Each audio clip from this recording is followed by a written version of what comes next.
তিনি তার কাজ দিয়ে ভালোবাসা দিয়ে দুই বাংলাকে মিলিয়েছেন এবং এখন তিনি যদিও মনে করেন না কেউ যে ওপার বাংলার অভিনেত্রী, কারণ তিনি এপার বাংলার, তিনি আমাদের সকলের প্রিয় জয়া আহসান। জয়াদি, বারবার তোমাকে আমাদের শহরে পাওয়া এটা আমাদের জন্য কিন্তু বেশ ভাগ্যের ব্যাপার।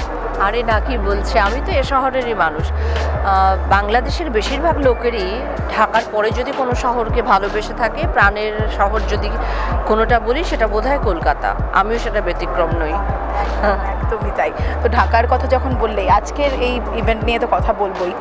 বাংলাদেশে পরপর দুটো ছবি দারুণ হিট করলো এবং মানে মানুষ খুব ভালোবাসা দিয়ে দেখছেন। এরকম একটা কোভিডের পর টলিউডেও সেটা হচ্ছে, সেটা নিয়ে কি বলবো? বিশেষ করে হাওয়ার গান দারুণভাবে জনপ্রিয় হয়েছে, ছবি সব পরাণ ছবিটি তো ভীষণ ভালো করছে, ব্যবসা সফল ছবি এবং ওয়েল মেড একটি ছবি, যদিও আমার দেখা হয়ে থাকেনি। আর হাওয়া নিয়ে আসলে কি বলবো, হাওয়া আমি নিজেই হাওয়ার একটি অংশ, সেই কারণে হাওয়া নিয়ে খুব বেশি একটা কিছু বলতে পারছি না। এটা আমারই টিম, মানে আমি ওদের টিমের একটি অংশ এবং আমি জানি যে এই ছবিটির প্রথম থেকে, যখন এই ছবিটি ভ্রূণ আকারে ছিল এবং যখন আতুর ঘরে আসে, শেষ অবধি আমি ছবিটির সাথে কোনো না কোনোভাবে জড়িত। সবচেয়ে বড় ব্যাপার হচ্ছিল শুধুমাত্র হাওয়া বা পরাণ নয়, এরকম ছবি যদি, এটা খুবই আশা জাগানি একটা বিষয়, কারণ আমাদের দেশেও এখানকার মতোই হলগুলো আসলে কমে আসছিল। কিন্তু এরকম এই পরাণ ছবিটি আসবার পরেই হাওয়া ছবিটি এলেও এবং এই যে ছবিগুলো আসছে পরপর, আমার মনে হয় এই যে থেমে থাকা চলবে না। 2 মাস 3 মাস অন্তর অন্তর অনেক ভালো ভালো কিছু ছবি আসতে হবে, যাতে এক্সিবিটররা তাদের হলগুলো সচল রাখতে সক্ষম হয়। একই সাথে পুরো ফিল্ম ফ্রেটার্নিটি, একই সাথে দর্শক, তারা যেন আবার হতাশ না হয়। এবং আমি আশাবাদ বাংলাদেশে আমাদের পাইপলাইনে অনেকগুলো ভালো ছবি আছে, সেগুলো খুব তাড়াতাড়ি আসবে এবং পরাণ এবং হাওয়া টিমের জন্য আমার ভীষণ ভীষণ শুভকামনা।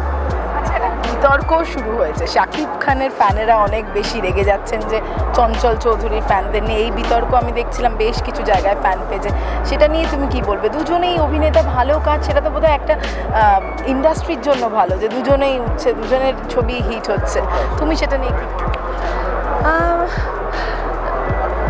আসলে যারাই এগুলো করছে, যারা বলছে, কিন্তু যারা দুজন মানুষ, এই দুজন মানুষকে নিয়ে কথা হচ্ছে, তাদের তো কিছু আসলে, তাদের তো কোনো এখানে কিছু বলবা নেই, বক্তব্য নেই। দেখো, ইন্ডাস্ট্রিতে নতুন আর্টিস্টও আসবে, তেমনভাবে কিছু নিশ ছবি করবার জন্য কিছু মানুষ থাকবেন এবং অতি অবশ্যই শাকিব খান যে ছবিগুলো করেন, বাণিজ্যিক ঘরানার ছবি, সেগুলোর প্রয়োজন আছে প্রচণ্ড, কারণ চাকাটা তো ঘুরতে হবে। এবং একই সাথে আমি বলবো না, চঞ্চল চৌধুরী যেই কাজগুলো করছে সেগুলো দারুণভাবে সমাদৃত হচ্ছে। সব রকম কাজ আসলে আমাদের সামনে থাকবে, দর্শক সেটা বেছে নেবে কি চায়, তারা কি পছন্দ। তবে দুজনেরই ভীষণ রকম প্রয়োজন রয়েছে আমাদের ইন্ডাস্ট্রির জন্য, বাংলা ইন্ডাস্ট্রির জন্য। একদমই, আমাদের এখানেও সেরকম। তো এখানে যে কাজের জন্য আজকে তোমাকে পাওয়া, সেটা নিয়ে সেটা নিয়েই কথা হয়নি, সেটা নিয়ে যদি একটু বলে। এবং দারুণ দেখাচ্ছে তোমাকে। ফার্স্টে জিজ্ঞেস করি, কোন ধরনের সাজে জয়াদি ভীষণ কমফোর্টেবল, নিজেকে ভালোবাসে দেখতে, নিজে ভালোবাসে? ইন্দো ওয়েস্টার্ন আমার ভীষণ পছন্দের, আর শাড়ি তো অবশ্যই আমার মনে হয় সব মেয়েকেই ভীষণ ভালো লাগে। আর আমি পছন্দ করি যেটা টুক করে সেজে নেওয়া যায়, ফাঁকিবাজি করে সেজে নেওয়া যায়, সেরকম আমার পছন্দ আসলে। আর জয়াদি, আমরা যদি তোমার সোশ্যাল মিডিয়া দেখি, বাড়িতে অনেকটা সময় কাটাও, তাদের সঙ্গে ছবি দেওয়া, মানে তোমার বাড়ির পরিবারের লোকদের সঙ্গে আমরাই কোথাও যেন, তারাই আমাদের আত্মীয় হয়ে গেছে তোমার মাধ্যমে, সোশ্যাল মিডিয়ার মাধ্যমে। তো সেক্ষেত্রে যদি এটা বলো যে সত্যি ব্যক্তিগত জীবন অনেকে ব্যক্তিগত রাখতে ভালোবাসে, তুমি কিন্তু সকলের মধ্যে সেটা ছড়িয়ে দিয়েছো। এবং যদি বলো যে কতটা সময় সত্যিই দিতে পারো তাদেরকে, মানে এত কাজের ব্যস্ততা, তোমার ওপার বাংলা এপার, মানে নিজের জায়গা এখানে সব কিছু মিলিয়ে।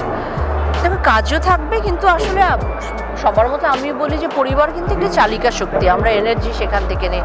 আমার বাড়িতে যারা রয়েছেন, আমার মা, বোন এবং আমার যে সারমেয় ভাই বোনেরা রয়েছেন, তারা তো আছে, ওরা মূল উৎস আমার এনার্জির। তো বাড়ি সমস্ত কাজ শেষ করে যখন ওখানে যাই বাড়িতে, তখন আসলে খুব স্ট্রেস ফ্রি হয়ে যাই। আর এটা তো সকল মানুষের, যে পেশায় থাকুক, তাদের জন্যই খুব প্রয়োজন বলে আমার মনে হয়। আমি খুব কোয়ালিটি সময় কাটাই এবং আমি মা, বাবা বা পরিবারের সঙ্গে ঘুরতে ভীষণ ভালোবাসি। আর যে কোনো কাজেও যদি কখনো সম্ভব হয় যে আমার মা যাবেন সেখানে, সেটা আমি চেষ্টা করি মাকে সাথে রাখবার জন্য। শেষ করব আজকে শেষে কাজ নিয়ে একটু আলোচনা করেই শেষটা করব যে নতুন কিভাবে দেখতে পাচ্ছি, কারণ ঝরা পালেও কিছুদিন আগেই দর্শকেরা দেখেছেন এখানে। তোমার আর কি কি কাজ আসতে চলেছে? অনেকগুলো কাজ তো পেন্ডিং রয়ে গেছে, সেটা হচ্ছে বিশেষ করে কোভিডের সময় 5-6টা কাজ তো এখানেই রয়ে গেছে, 6-7টা কাজ। আর বাংলাদেশে রয়ে গেছে অনেকগুলো প্রিয় ছবি। সব মিলে আসলে আমার মনে হয় প্রায় 11টার মতো ছবি আমার রিলিজের অপেক্ষায় রয়েছে।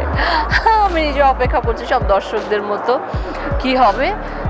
আর এই মুহূর্তে কোনো শুটিং চলছে না, কিন্তু খুব সামনে একটা শুটিং হয়তো শুরু করতে যাব। থ্যাংক ইউ সো মাচ জয়াদি, খুব ভালো থেকো। শেষে একটু দর্শকদেরকে অনেক অনেক শুভেচ্ছা, কৃতজ্ঞতা, আন্তরিকভাবে ভালোবাসা। বারবার যেন কলকাতায় আসতে পারি, কাজ করি। আর আমাকে ভাববার কোনো কারণ নেই, আমি অন্য একটি দেশের মানুষ, যেটি আসলে আমার কলকাতার দর্শক, পশ্চিমবঙ্গের দর্শক কখনোই আমাকে নিয়ে সেটা ভাবেন না।